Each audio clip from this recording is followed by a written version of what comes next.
Hello, कैसे हैं प्यारे बच्चों आप सभी। मैं मंजू पांडे आप सभी का अपने यूट्यूब चैनल ज्ञान वाटिका में स्वागत करती हूँ। अगर आप हमारे इस चैनल पर नए हैं तो प्लीज़ पहले हमारे इस चैनल को सब्सक्राइब कर दीजिए और बेल आइकन के बटन को प्रेस करना मत भूलिएगा, जिससे मेरे आने वाली वीडियो की नोटिफिकेशन सबसे पहले आप तक पहुँचे। तो बच्चों, आज हम पढ़ेंगे कक्षा 5 का पाठ 13 स्वामी की दादी। बच्चों, ये एक बहुत अच्छी कहानी है। इसके लिखने वाले हैं आर के नारायण और इसका अनुवाद किया है मस्तराम कपूर जी ने।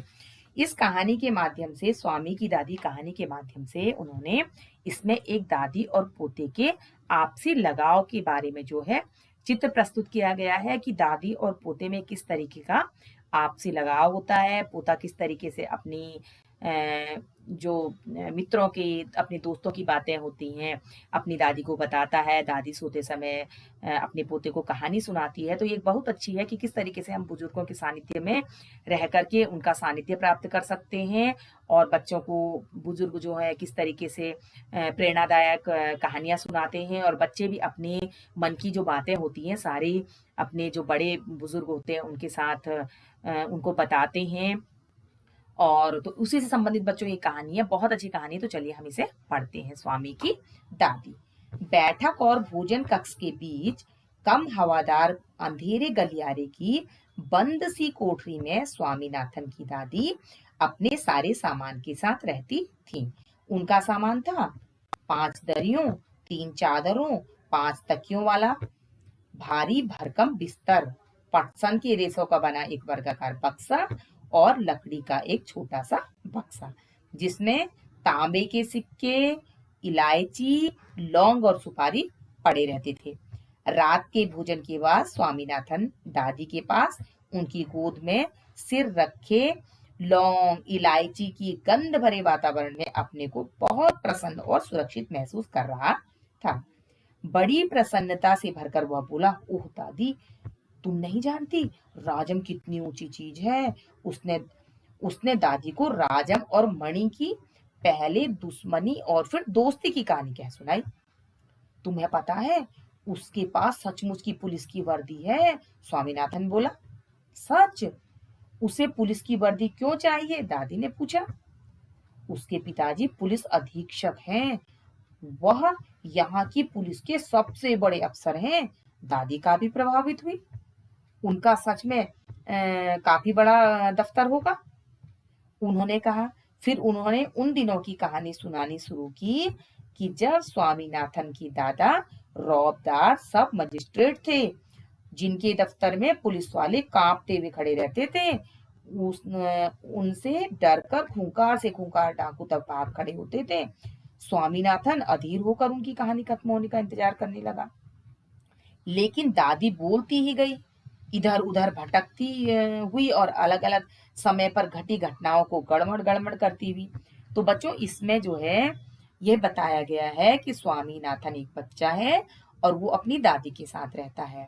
उसकी दादी जो है के पास बैठक और जो उनका भोजन, यानी बैठक कहते हैं जहाँ अतिथियों को बैठाया जाता है, मेहमानों को बैठाया जाता है, और भोजन कक्ष यानी जो जहाँ खाना खाते हैं, उसके बीच में एक कम हवादार गलियारा जैसा है। उसमें जो एक छोटी सी कोठरी में स्वामीनाथन की दादी अपने सामान के साथ रहती है। और उनका सामान क्या है? 5 दरियां, 3 चादरें, 5 तकिए और एक भारी भरकम बिस्तर और पटसन के रेशों से बना एक वर्गाकार बक्सा और एक लकड़ी का छोटा सा बक्सा, जिसमें वो तांबे के कुछ सिक्के और लौंग इलायची और सुपारी उनकी पड़ी रहती है। क्योंकि उनको खाना खाने के बाद, कई लोगों को आदत होती है ना, खाना जब वो खाते हैं तो उसके बाद कुछ ना कुछ मुंह में डालते हैं। कई लोग इलायची डाल लेते हैं, कई लौंग डाल लेते हैं, कई सुपारी डाल लेते हैं, कई लोग सौंफ डाल लेते हैं। तो ऐसी उनको भी आदत होगी, तो उनके भी बक्से में ये पड़े रहते थे। और रात के भोजन के बाद, यानी जब खाना खा लेते हैं उसके बाद, स्वामीनाथन दादी के पास उनकी गोद में सिर रखकर उस लौंग और इलायची की गंध से भरे हुए, यानी जहां पे भी आपने देखा होगा कहीं पे अगर लौंग हो और इलायची हो तो उसमें से एकदम से खुशबू आ जाती है ना। तो उसे, यहाँ बच्चों गंध से अर्थ है, खुशबू से अर्थ है, ये नहीं है।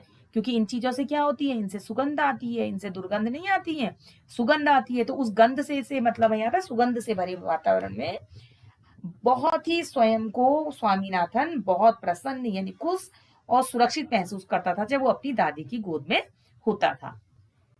और दादी बड़ी प्रसन्नता से भरकर वह अपनी दादी को अपने दोस्त राजम की और उसके राजन और मणि जो थे उनके बीच की दुश्मनी और दोस्ती की कहानी सुनाता था। तो दादी भी और कहता है कि उसके पिताजी उसके पास सचमुच की पुलिस की वर्दी है, उसके पिताजी पुलिस के बड़े अधीक्षक हैं। तो दादी जब सुनती हैं तो दादी कहती है, दादी को भी याद आ जाती है कि किस तरीके से स्वामीनाथन के दादा भी रौबदार सब मजिस्ट्रेट थे, उनके दफ्तर में पुलिस वाले कांपते थे और बड़े बड़े खूंखार डाकुओं को उन्होंने पकड़ा था, उनको देख करके भाग खड़े होते थे। तो दादी जब अपनी कहानी सुनाने लगती हैं तो बच्चों को होता है ना, बच्चों ने जो चीज नहीं देखी होती है तो बच्चों को लगता है कि हमारी बात सुने तो बच्चे दूसरों की बात को अनमने मन से सुनते हैं। तो स्वामीनाथन को लगता कि दादी कब बात खत्म करें अपनी बात, लेकिन दादी जब अपने समय की बातें सुनाने लगती, होता है ना जब हम अपने समय की बात करते हैं तो हम सोचते हैं सब हमारी ही बात सुने। तो दादी अपनी सारी की सारी, कभी इधर की दादी को बात याद आ जाती, कभी उधर की, इस तरीके से दादी जो है सब बातों को, सब घटनाओं को आपस में गड़बड़ करना, यानी सबको मिला देती, कभी कोई सी बात बीच में ले आती, कभी कोई सी, और सब घटनाओं को एक साथ मिला देती। बस काफी है दादी, उसने रूखे स्वर में कहा। मैं तुम्हें राजम के बारे में कुछ बताना चाहता हूँ। जानती हो उसे गणित में कितने नंबर मिलते हैं? सारे नंबर मिलते होंगे, है ना? दादी ने पूछा। अरे नहीं, उसे 100 में से 90 मिलते हैं। चलो अच्छा है, लेकिन तुम्हें भी मेहनत करके उसकी तरह नंबर लेने चाहिए। तुम्हें पता है तुम्हारे दादा कभी कभी ऐसे उत्तर लिखते थे कि परीक्षकों को भी चकित कर देते थे। किसी सवाल का जवाब देने में वे दूसरों के मुकाबले 10वां हिस्सा वक्त लेते थे, और फिर उनके जवाब इतने शानदार होते थे कि कभी कभी उनके अध्यापक उन्हें 200 नंबर तक दे देते थे। जब उन्होंने एमए किया तो उन्हें इतना बड़ा मेडल मिला था। मैं कई सालों तक उसे गले में पहनती रही। पता नहीं मैंने कब उसे उतारा। हाँ, जब तुम्हारी बुआ पैदा हुई। नहीं, नहीं, तुम्हारी बुआ नहीं, तुम्हारे पिता। याद आया, तब बच्चा 10 दिन का था। अरे नहीं, मैंने पहले ठीक कहा था, तुम्हारी बुआ ही पैदा हुई थी। पता है वह मेडल अब कहाँ है? मैंने वह तुम्हारी बुआ को दिया और उस बेवकूफ ने उसे गलवा कर 4 चूड़ियां बनवा ली, और वह भी इतनी मामूली सी चूड़ियां। मैं हमेशा कहती रही हूँ कि हमारे परिवार में उस जैसा महामूर्ख कोई नहीं है। और अब बस भी करो दादी, तुम बेकार की पुरानी कहानियां सुनाती रहती हो। क्या तुम राजम के बारे में नहीं सुनना चाहती? हाँ हाँ बोल दादी। जब राजन छोटा सा लड़का था तो उसने शेर मारा था। सच? बहुत बहादुर लड़का है। तुम यह बात मुझे खुश करने के लिए कह रही हो? तुम्हें यकीन नहीं हुआ होगा। स्वामीनाथन ने बड़े उत्साह से कहानी शुरू की। राजम के पिता एक जंगल में डेरा डाले हुए थे। राजम उनके साथ था।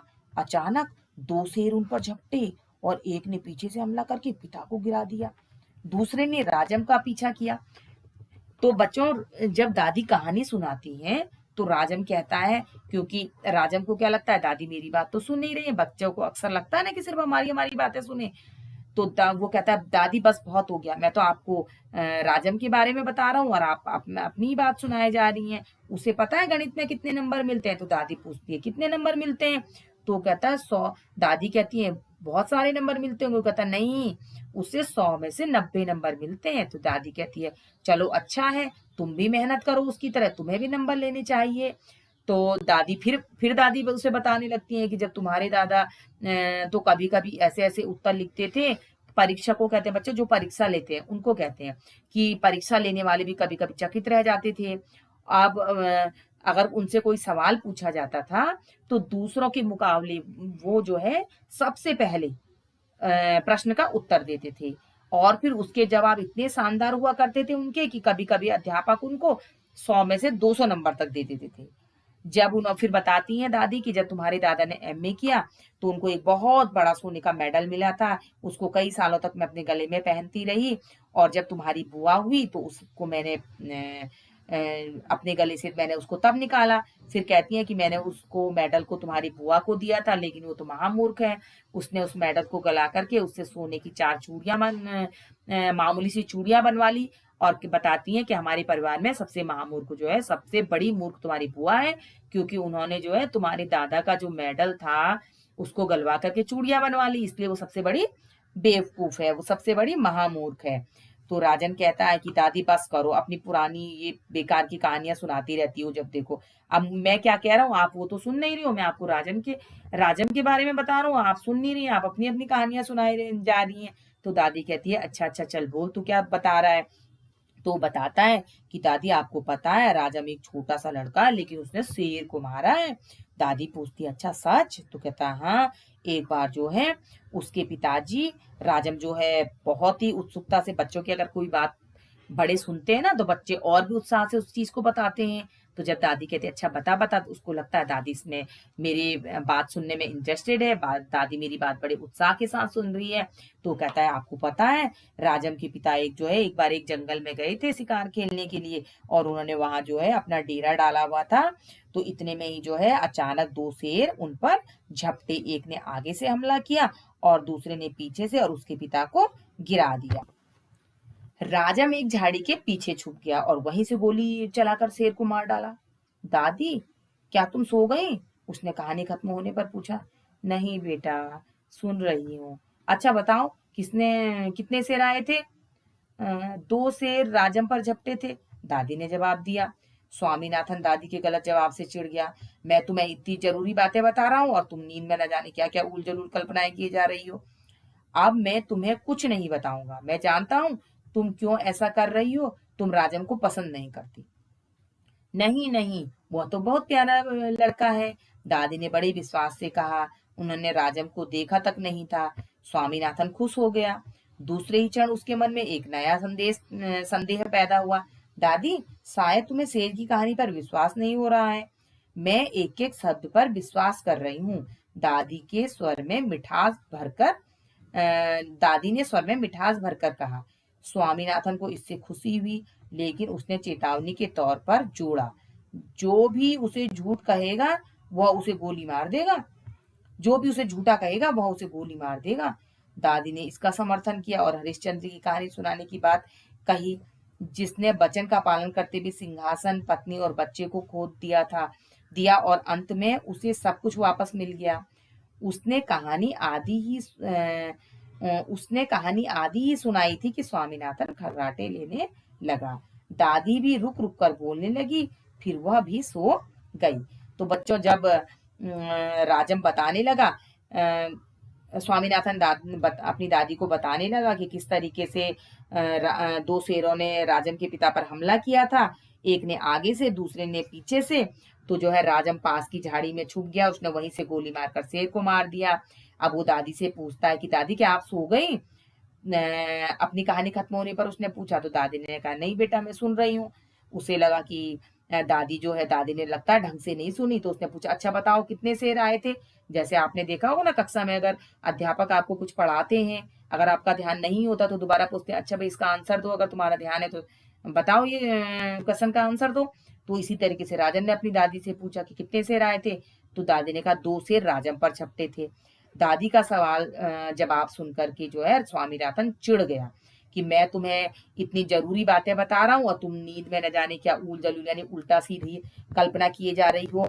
अब मैं तुम्हें कुछ नहीं बताऊंगा। जैसे बच्चों को आता है ना, गुस्सा आता है तो कहते हैं अब हम कुछ नहीं बताएंगे। मैं जानता हूँ तुम ऐसा इसलिए कर रही हो क्योंकि तुम राजम को पसंद नहीं करती हो। तो दादी ने फिर उसे बड़े प्यार से मनाया और कहा कि नहीं नहीं, राजम तो बहुत अच्छा लड़का है। दादी ने उसे बड़े विश्वास से कहा, उन्होंने राजम को देखा तक नहीं था। स्वामीनाथन अब खुश हो गया, उसे लगा कि दादी मेरी बात सुन रही हैं। दूसरे ही क्षण उसके मन में एक नया संदेह पैदा हो गया। उसने सोचा शायद दादी को शेर वाली कहानी पर विश्वास नहीं हो रहा है कि राजम ने शेर को गोली से मारा था। तो फिर बोला दादी दादी ने कहा कि मैं भैया तुम्हारे एक एक बात पर विश्वास कर रही हूँ। तो दादी ने मिठास भर के स्वामीनाथन से कहा।